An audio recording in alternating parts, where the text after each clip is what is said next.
오늘 제가 가장 힘을 실어서 말씀드리고 싶은 것은 요 과정이에요. 요 과정. 제가 이제 컨설팅으로 이제 얘기를 드릴 때도 정말 많은 분들한테 이제 설명을 드렸을 때, 아, 정말 이렇게 하면 되겠구나라고 많이들 받아들여 주시는 그런 과정인데, 자, 시작이 이런 지금 두 가지 투 트랙으로 갑니다. NCS 통합 기본서라고 하는 게 있고, NCS 통합 모듈형 기본서라고 하는 게 있어요. 만약 내가 갈 기업에 모듈형 문제형이 설정이 되지 않는다라고 하면 이거 배제하시는 거예요. 여기가 시작점이 됩니다. NCS 그냥 통합 기본서라고 한 것은 제가 이제 해커스에 소속되어 있지만 해커스 교재만이 아니라 모든 조합, 일단 시작, 이 흐름을 보여드리는 겁니다. NCS 통합 기본서, 이게 첫 번째가 되셔야 되겠고, 모듈형이 들어가는 기업을 준비한다라고 하시면 이게 첫 번째, 그 다음 이 두 번째가 되셔야 돼. 이게 첫 번째, 이게 두 번째. 일단 기본서를 보긴 하는데 모듈형으로 시작을 할 것인가 그냥 통합으로 볼 것인가 이 순서에 따라서 유형에 따라 달라집니다. 자, 그 다음에 통합 기본서를 교과서라고 본다면, 자, 피스텝 민경채 기출문제집을 연습 문제집이라고 보시면 돼요. 우리가 그 예전에 고등학교 때 공부할 때에도 교과서하고 문제집 같이 많이 병행해서 공부를 하게 되잖아요. 그런 과정으로 보시면 됩니다. 민경채 기출, 민경채가 민간 경력자 채용 기출 문제라고 해서 피스텝 문제 중에서 난이도가 제일 좀 쉬운 편이에요. 민경채 기출 문제는 PD를 준비하든 피스텝을 준비하든 필수로 해결하시는 겁니다. 반드시 보시는 거예요. 민경채 기출 문제는. 이건 무조건. 여기다 7급까지 넣어놨는 7급이 올해부터 시행이 됐죠. 올해부터 7급 피스텝이 시행이 돼서 난이도가 민경채랑 유사합니다. 제가 비교해보니까 어느 그 내용에서는 5급과 비슷하다라고 하는 말이 있는데 절대로 그렇지 않고 민경채 난이도랑 유사한 편이에요. 거의 동일한 문제도 있기도 하고. 그래서 이 단계에서는 민경채 기출과 7급 필수 기출을 모두 봐주시면 되는데, 근데 여기 제가 하나 더 넣어놨죠. 여기다 더 넣을 것이 이제 의사소통의 비문학이에요.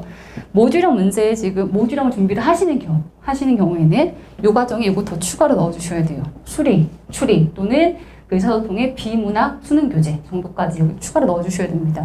이걸 넣는 이유는 피스텝만 보시다 보면 모듈형에 대한 부분이 분명히 계속 부족해지실 거예요. 특히 수리나 응용계산 문제형이나 명제 논리 파트가 많이 좀 힘들어지실 수 있기 때문에 요걸 요 과정에 함께 넣어주셔야 되겠고, 그러면 모듈을 준비하지 않는다라고 하시면 이거 빼고 이 순서로 그냥 가시면 됩니다. 이 순서로.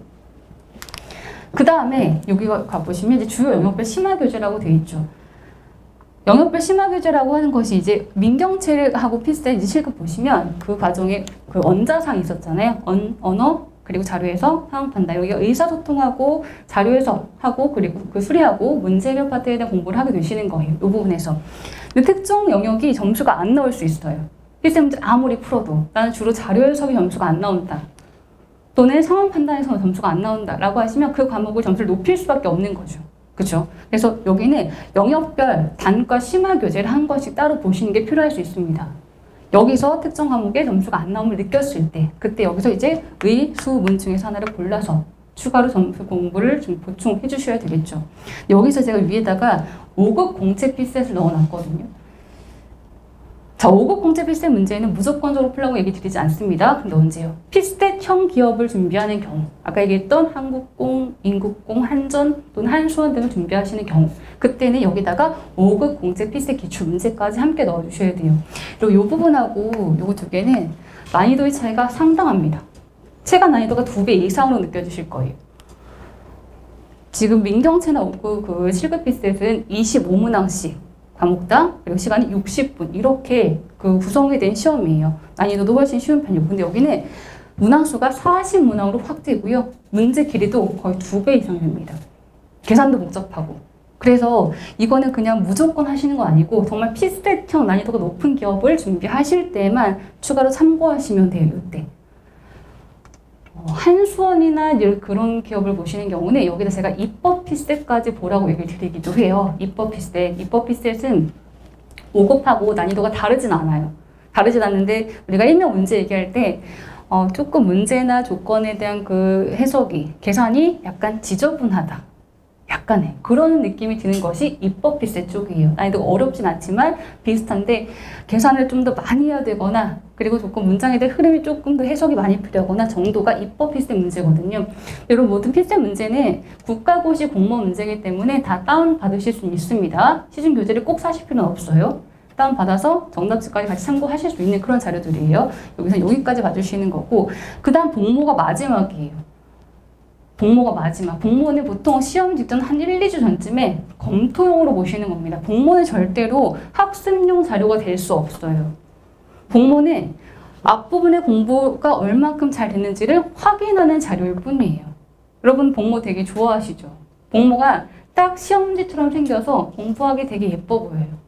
거기서 점수 잘 나오면 이제 결과로 갈 수 있을 것 같고 그런 뭔가 만족감을 줄 수 있는 자료이기 때문에 요거를 되게 좋아하시는데 복무에서 점수가 안 나오면 복무를 다시 푸시는 것이 아니라 앞부분에 문제가 있었던 겁니다. 복무는 모의고사다 보니까 저희가 모의고사 만들 때도 마찬가지예요. 문항수하고 유형에 제한이 있어요. 여기에 담을 수 있는 그 기업의 유형이 맞춰진 거 그리고 문항수에 맞춰서 그렇죠. 그렇다 보니까 계속해서 유형이 한정적일 수밖에 없습니다. 근데 그걸 계속 풀겠다? 이거는 내가 얼만큼 공부가 안 되는지를 자꾸 확인만 하고 있는 거예요. 입력 없이 출력만 하고 있는 거죠. 근데 여기서 점수가 안 나온다. 계속 이걸 풀고 있는 겁니다. 잘못하고 있는 거예요. 절대로 점수가 안 오를 겁니다. 이것만 계속 하시면 한계를 느끼실 거예요. 항상 앞부분에 대한 과정을 이렇게 순서대로 와주셔야 돼요. 자, 제가 좀 더 구분을 지어볼까요? 만약에 모듈형만 준비한다라고 하시면 어떤 순서가 되셔야 돼요? 1번, 2번, 그리고 3번, 4번이 모듈형 형태만 준비한다. 1번, 2번, 3번, 4번 이렇게 가시는 겁니다. 자, 여기서 이제 나는 P줄까지로 준비한다.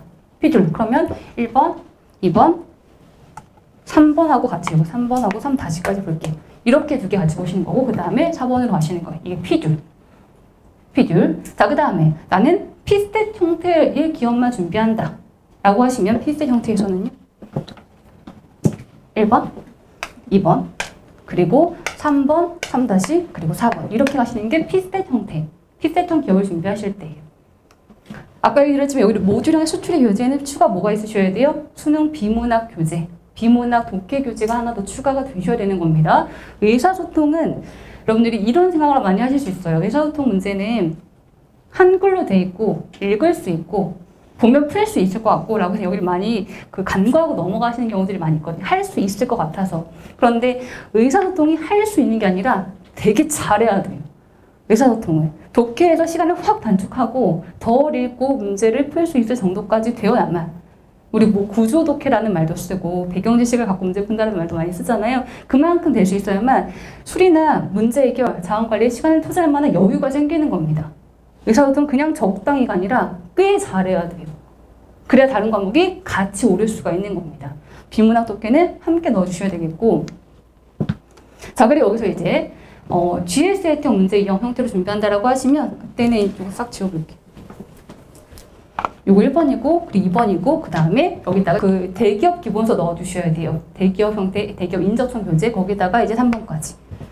여기가 아마 그 대기업 유형이 되고 있긴 하겠는데 대기업의 GSAT형 인적성 교재 넣고 그 다음 3번까지 가시는 겁니다. 이 정도예요. 공부의 순서에 전혀 변함이 없으셔야 되는 거고 한 가지 더 얘기 드리면 만약에 한 번의 공채로 끝나지 않았다. 그 다음 공채로 또 조금 더 길게 준비를 하는 그런 시점이 되었다라고 했을 때 그러면 앞에 건 이제 공부됐으니까 이제 주로 이런 것만 하겠다. 뒤에 것만. 그게 아니라 이 흐름을 다시 가셔야 되는 거예요. 점수가 안 나온 이유는 어디에 있을까요? 앞부분에 정확한 공부량이 안 돼 있기 때문인 거죠. 여기가 문제가 아니라 앞에서부터 문제가 있었던 겁니다. 다시 공부를 진행하실 때에는 똑같이 기본서, 그 다음에 여기는 필수 기출문제, 그리고 추가적인 학습 자료하고 그리고 복무까지 이 흐름을 다시 가보셔야 돼요. 다시. 물론 이렇게 교재를 바꿔볼 수는 있겠죠. 기본서를 이번에 해커스 거 봤는데 이번에는 E 사거 보겠다.